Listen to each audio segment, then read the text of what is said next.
I'm going to share with you 5 key indicators that will tell you whether or not you're going to win or lose. The first key indicator is going to be the leader. Are you in a coalition or are you not? If you create your own coalition, this is going to be something that you want to reflect on yourself about.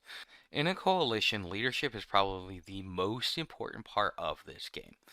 Uh, Without a good leader, your coalition is not going to go anywhere. Well, I consider myself to be a good leader because I like following my own directions. And hey, you know what? I never tell myself no, and I don't give myself any lip. So I tried to find a coalition to begin with and didn't find one that suited my needs, and the good ones were full. So I created my own, and I figured I'd move along.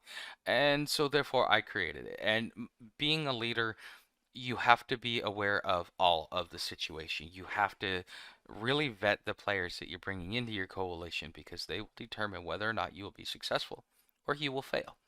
And so your leader, picking whether you're the leader or whether it's somebody else that's the leader, their choices in players is important. Do you want Michael Jordan or do you want Clyde Drexler? So the choice of who you bring, I mean, is the difference between 5 championships and no championships. Your choice in coalition members is important. Okay. And so I got lucky and I needed help. I stepped in and I helped. I mean, well, I didn't help as much as I should have. I wanted to see what he was made of, and I had my ships there in total response. If he lost, I was going to take Japan out myself just to weaken him, just for my own security. So it wasn't like I didn't help him. I was waiting for an opportune time. But helpfulness of coalition members is really, really important. And I will tell you that Indonesia brought back the whole part of this game that I really love, the part that actually really keeps me coming back. And that is the ability to have teamwork. In a coalition, if you do not have teamwork, you're not going to survive. Uh, Being solo, as much as I say, and I've had to change my philosophy over time.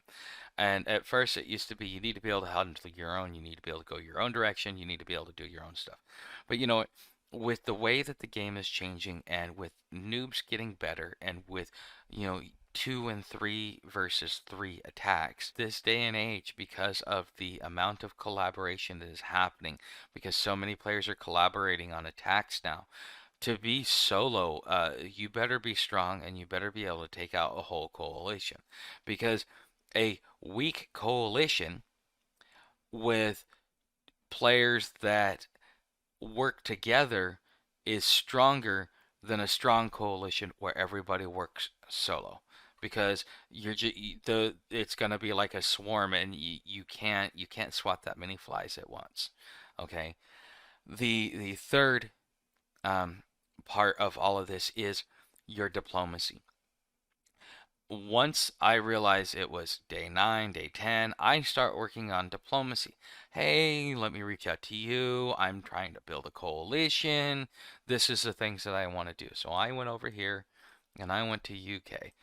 I was supposed to come over and be coalition member with UK. Look at the points here. I'm sucking wind. But guess what? The people that we're talking about are noobs, because noobs are the only ones that help. They're the only ones that coordinate. And the other thing that's going to tell you is the activity of the coalition in which you're in. Look, Africa, and look at this. We got the UK. He's come in. He's done most of that. India is kind of puttering along. All of us are puttering along at about the same speed, and UK is on overdrive. But him and I were talking. He has his reasons for being on overdrive, and there's nothing like if you're busy like most people are, then having like 1,000 points is doable. I mean, we're all going for that 1,000 points. We're getting there slowly, and as you see, I'm over here. But it's about activity. Is your coalition being active? Um, they have to be active in the beginning, they have to be active in the end, okay?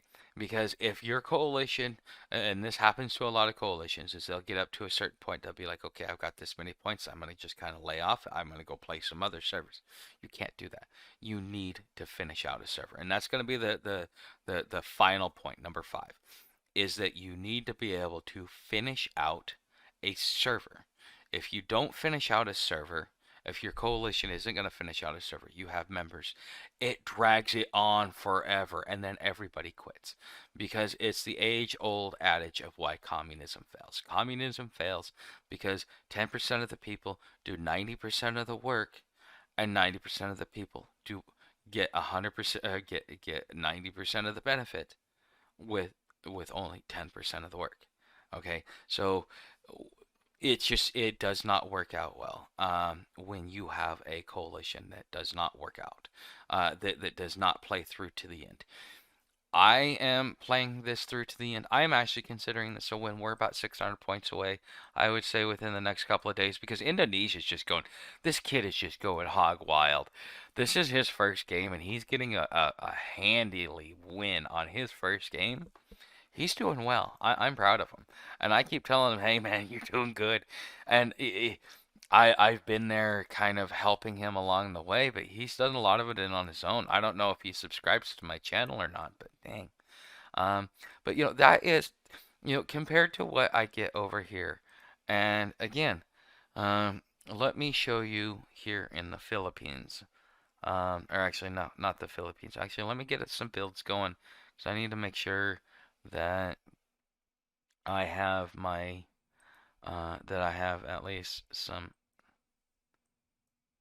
Okay, what's happening here? Oh wait, I'm on the wrong one. Interact. Okay. Yeah, let me just build some more infantry. And towards the end of a game, all you should really you don't need to be building any high-end units. Just be building infantry, because what you need to do is you always hear me talk about the day 35 sprint. So around day 35, you just stack a bunch of troops together, you send them somewhere, and then you send them somewhere, and then you just leave one in the city, and you just keep going city by city by city. And this is how you can get a lot of points at the end of the game. And as you see, I have like 9 or 10. I mean, I could probably annex another city. Do I want to? I don't really feel like annexing another city. I probably should, but it's not worth it to me. Um, but as you see, you got to spider everything through. And so I'm waiting until I get enough troops, but I'm also keeping a defense force at home.